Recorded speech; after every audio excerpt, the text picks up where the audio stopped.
being here tonight. Thanks to everybody online who's watching the live streaming. We're grateful for that as well. I want to thank Ian and Renzen for helping us with the live streaming and the audio and visual. So we're very grateful for you guys in the back of the room for all the wonderful things you do here. And Mike Carlin, I always have to say his name because he kind of facilitates things for me. So thanks, guys. Tonight we're going to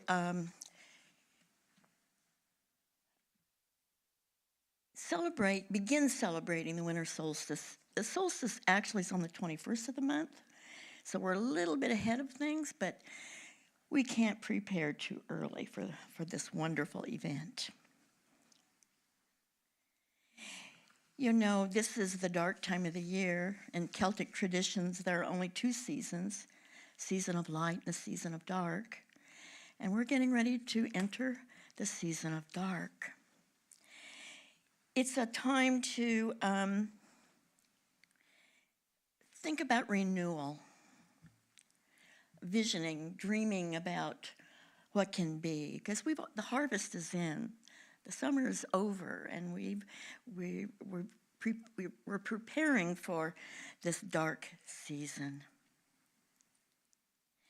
And as we prepare for all of this evening, I would like for you to know that the second slide that you will see have two pictures of Newgrange, and it's the slide that will have the timer on it.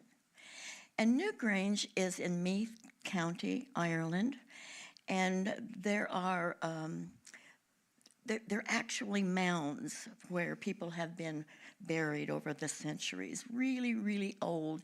And if you were to fly over Ireland, you would see lots of mounds, but the one in Newgrange is probably the most famous.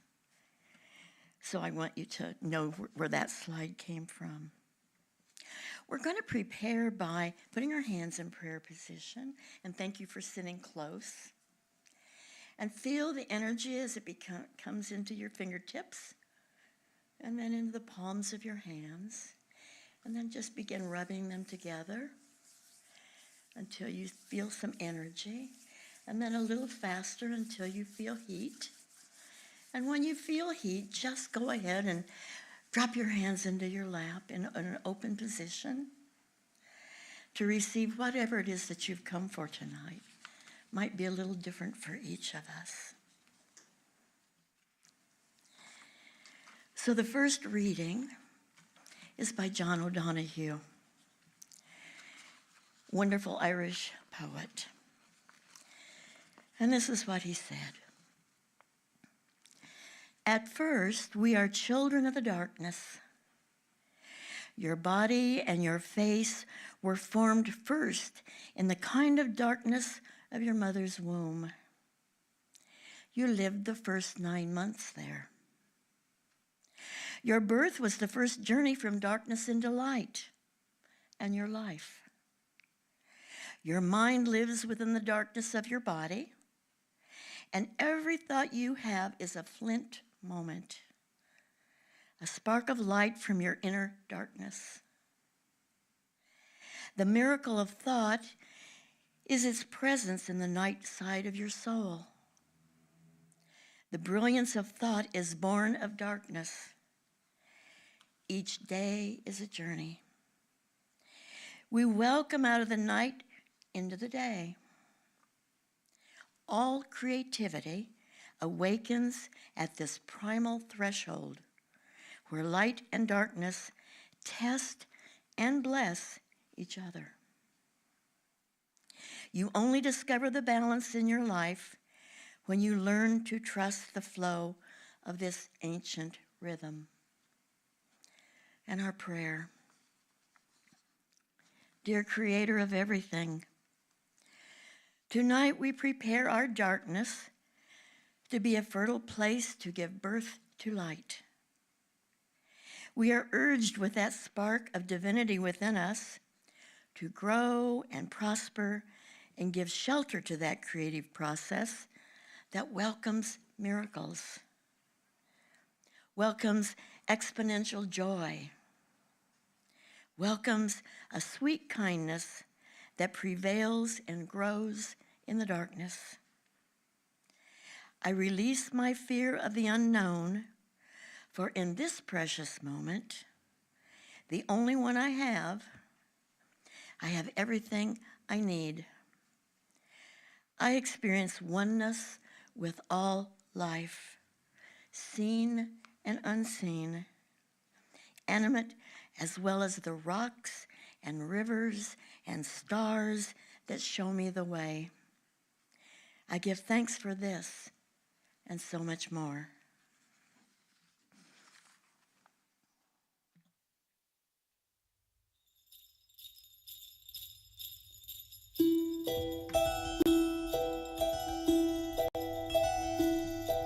A fire is burning, the long night draws near. All who need comfort are welcome by here. We'll dance 'neath the stars and toast the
Reading number 2.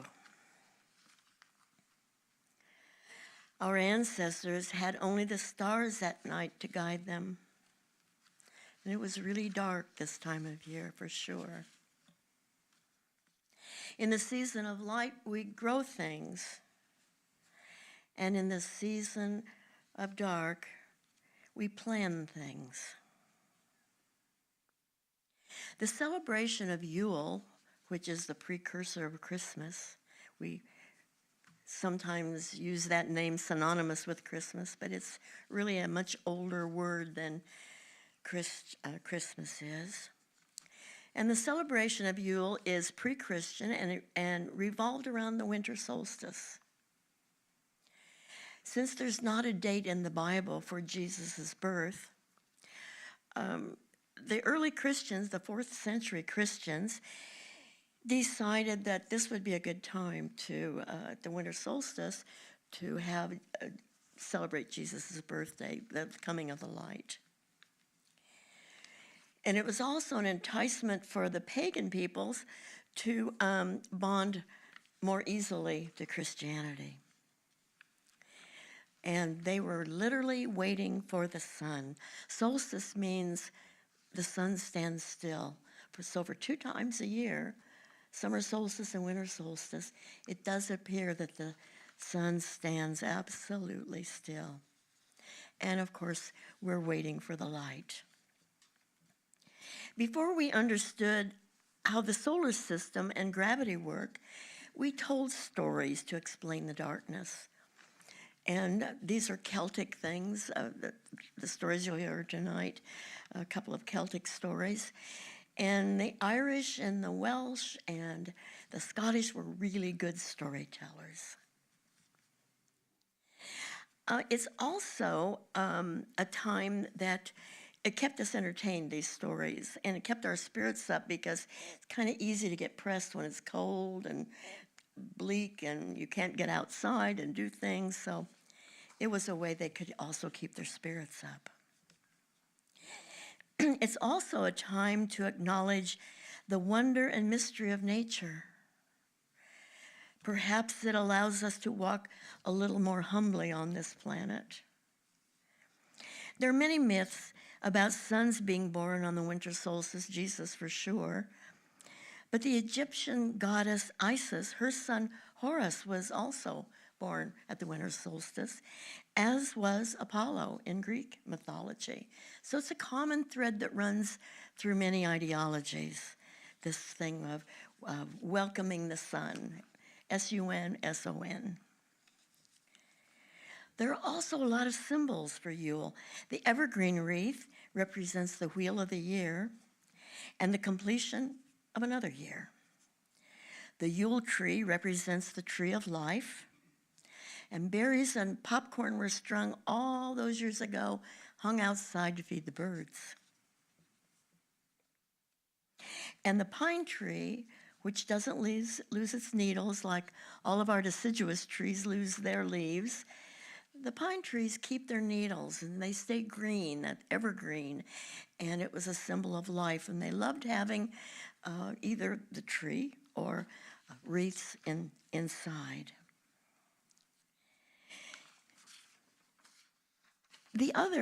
One of the other symbols is the Yule log, and it has a Scandinavian origin.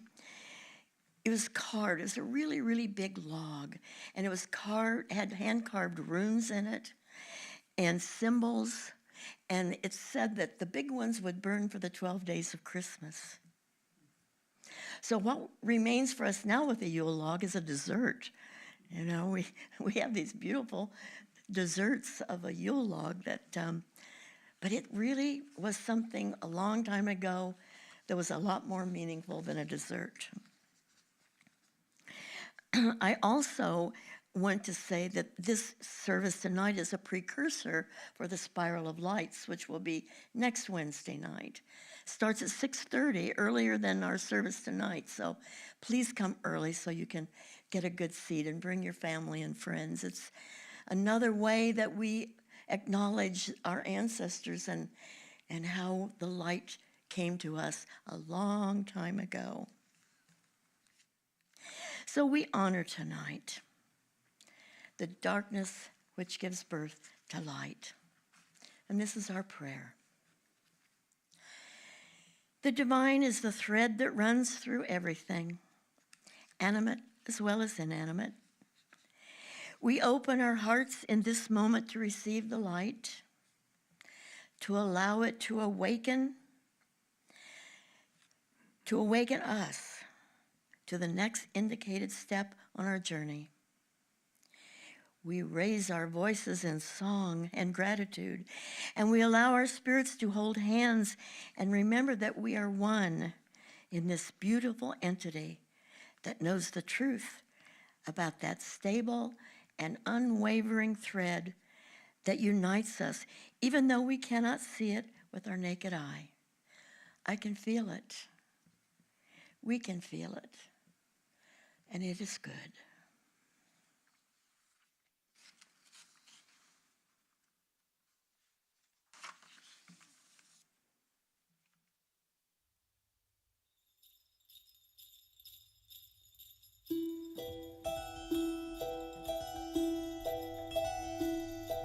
A fire is burning, the long night draws near.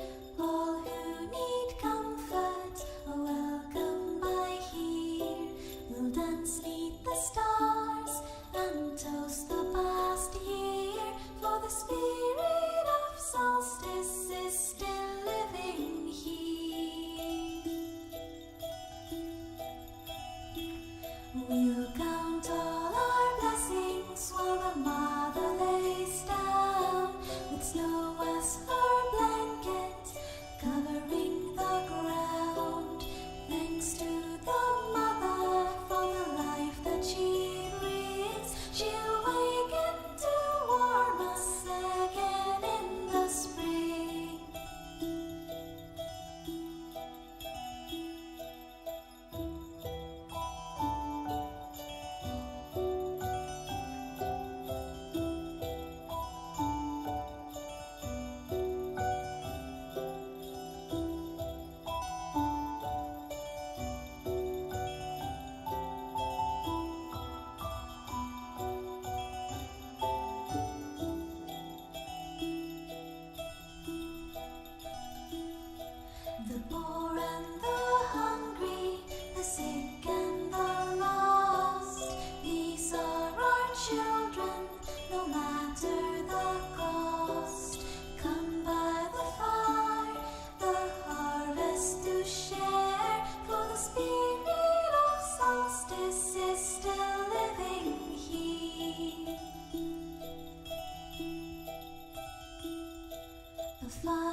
Reading number 3.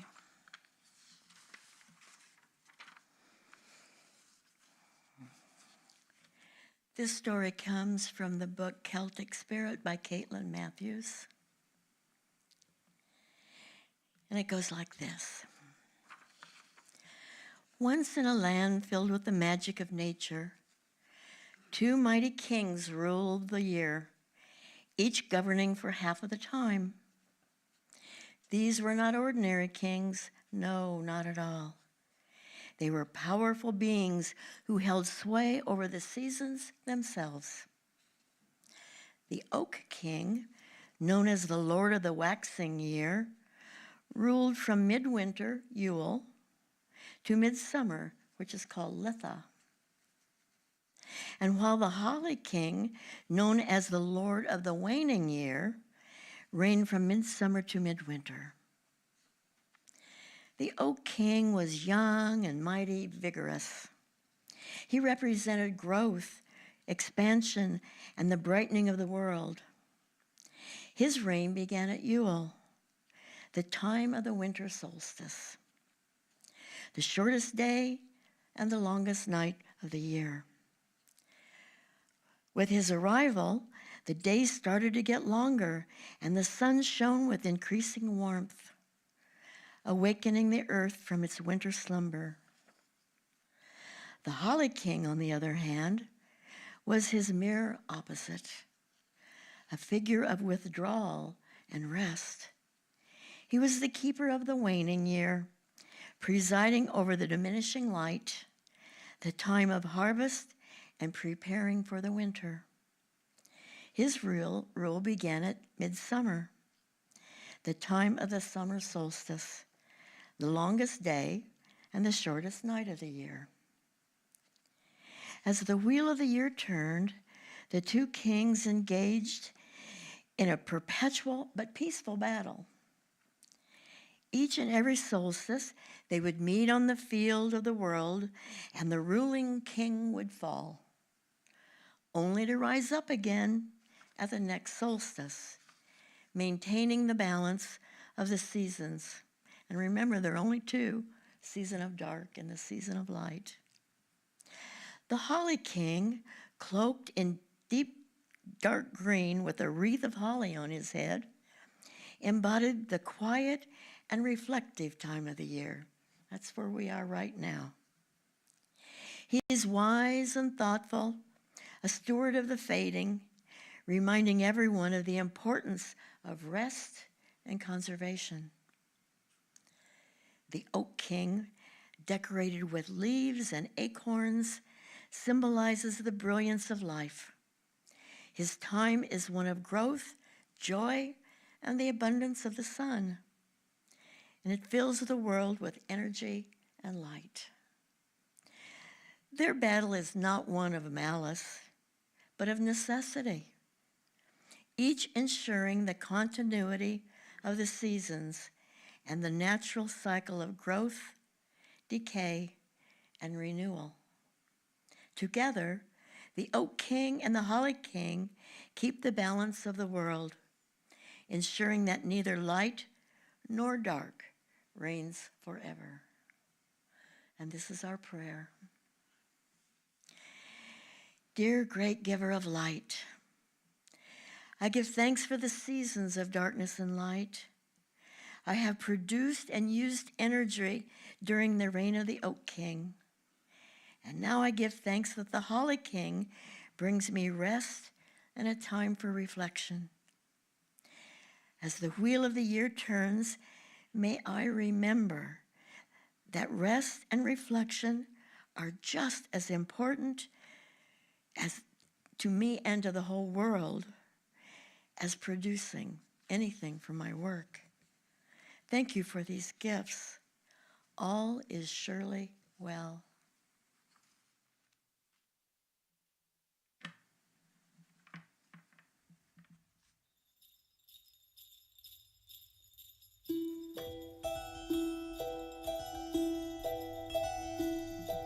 A fire is burning, a long night draws near. All who need comfort are welcome by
here.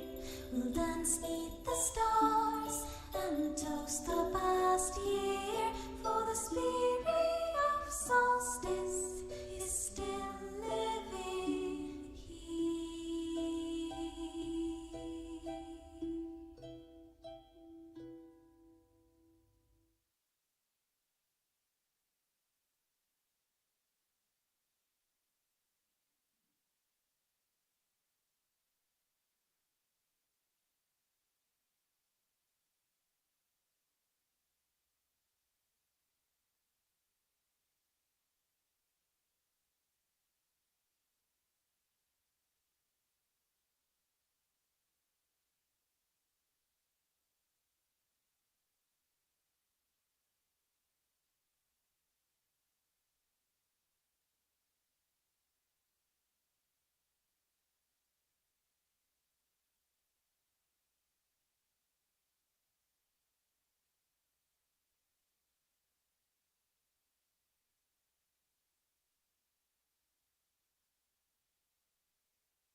Reading number 4, our final reading for this evening. It also is taken from Caitlin Matthews' book, The Celtic Spirit. And this is the story of the very first song.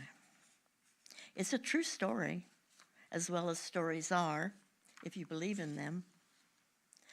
And this story begins a long time ago, when the earth and the sun gave birth to the first beings, the very first plants, very first animals, very first people. It was springtime, and the sun shone warm and bright from his high perch above.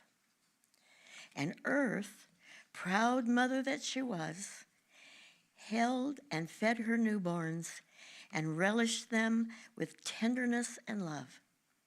It was a time of joy. It was a time of great delight. The moon waxed and waned time and again in the night sky, and the children of the earth grew well and strong through summertime. They played and danced, and earth and sun watched over them. Then autumn came, and the earth began to sleep much longer each day. She grew tired and pale. She could no longer feed her children and had no strength to grow up in a new life. High above, the sun grew distant and took longer to return each morning. The nights grew longer. Cold winds blew where none had blown before. Then one day, Earth went to sleep and never did wake up. She wrapped herself in a blanket of snow and rested her tired head on pillows of dried leaves. And she did not wake up. Her children could do nothing to rouse her from her slumber. They prodded her, they called to her, but she would not waken. In the sky, the sun was nowhere to be seen, and the children of the earth felt fear, and they also felt despair. This was the longest night that they had ever known. What shall become of us, they pondered. Earth Mother sleeps, and Father Sun is oh so far away that we can barely see him in the sky. He's much too far to hear our call. What shall we do? So they brought their questions and their fears to the moon, sister of the sun, for they knew not where else to turn. She closed her eyes and took a slow, deep breath and looked within herself and awoke thoughts that had never been awakened in her before. She opened her soft eyes and said, "When hope is lost, the best way to get it back is with a song.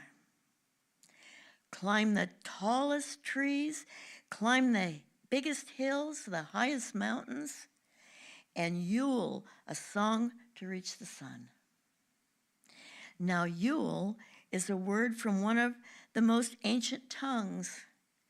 It is related to words like yell or yodel, and it means to call out in song. So once again, they sought the moon's advice. How shall we Yule?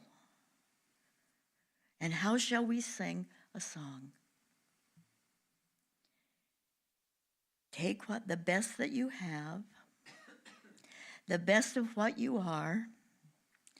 Take what you love.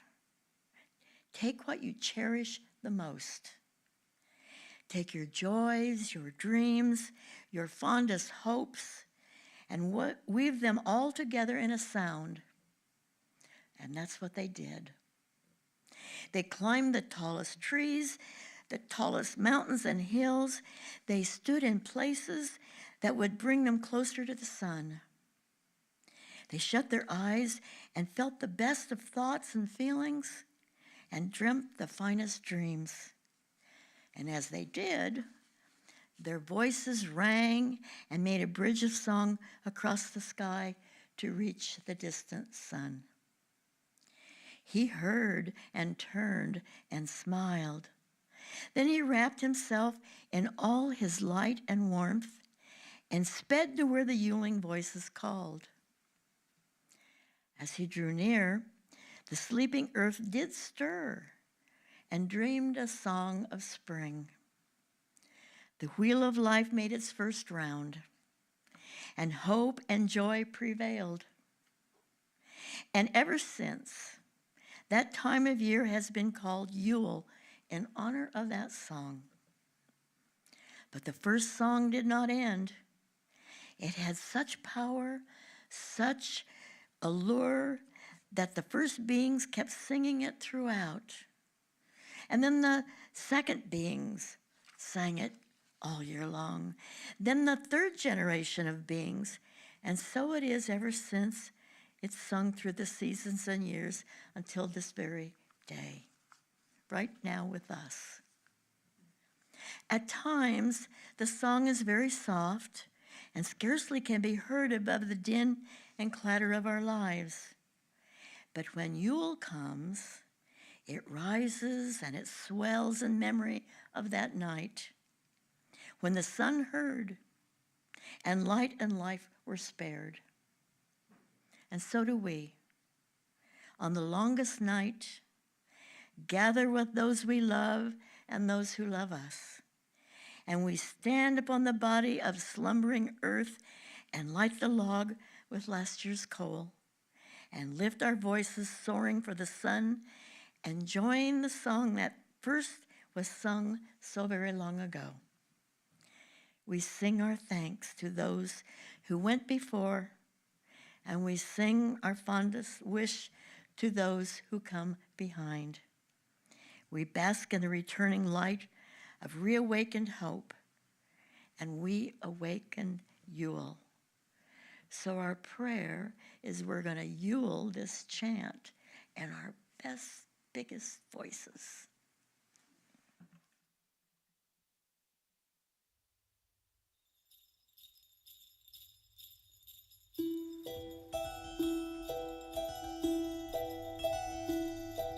A fire is burning, the long night draws near. All who need comfort are welcome by here. We'll dance neath the stars and toast the past year. For the spirit of solstice is still living here. We'll count all our blessings while the mother lays down, with snow as her blanket covering the ground.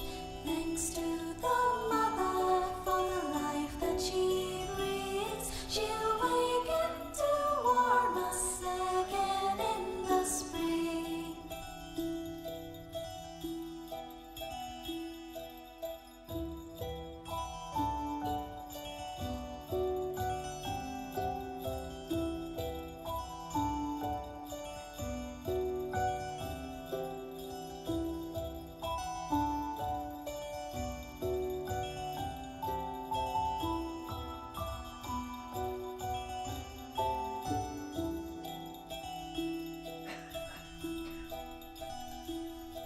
The poor and the hungry, the sick and the lost, these are our children, no matter the cost. Come by the fire, the harvest to share, for the spirit of solstice is still living here.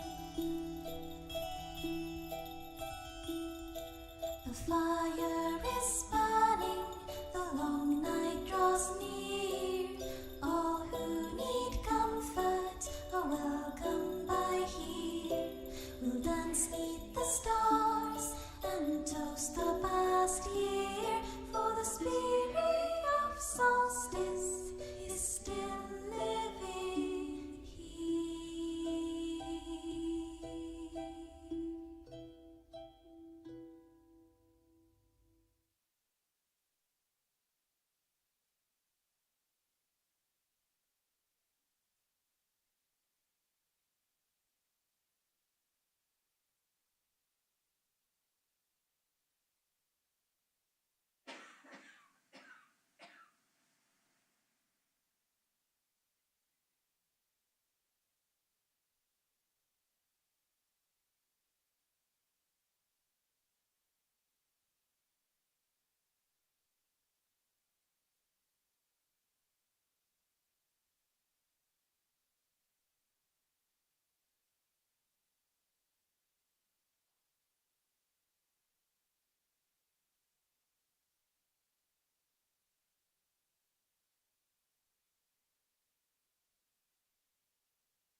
So thank you for sharing this quiet, reflective time with me tonight. Really appreciate your being here. There are a lot of wonderful things that happen at this center. I already told you about Spiral of Lights next Wednesday night. Please come to that. We have Sunday services at 9 and 10:30. They're wonderful as well. If you would care to put a couple of shekels, a love offering in the basket, have a basket over here. And I also have a little blessing for you to take home, a little solstice blessing, little blue pieces of paper. So at least come and get one of those before you leave. And this concludes Taize for this year. This year is nearly finished. And we'll meet again the second Wednesday of January. So thank you for coming. Thank you.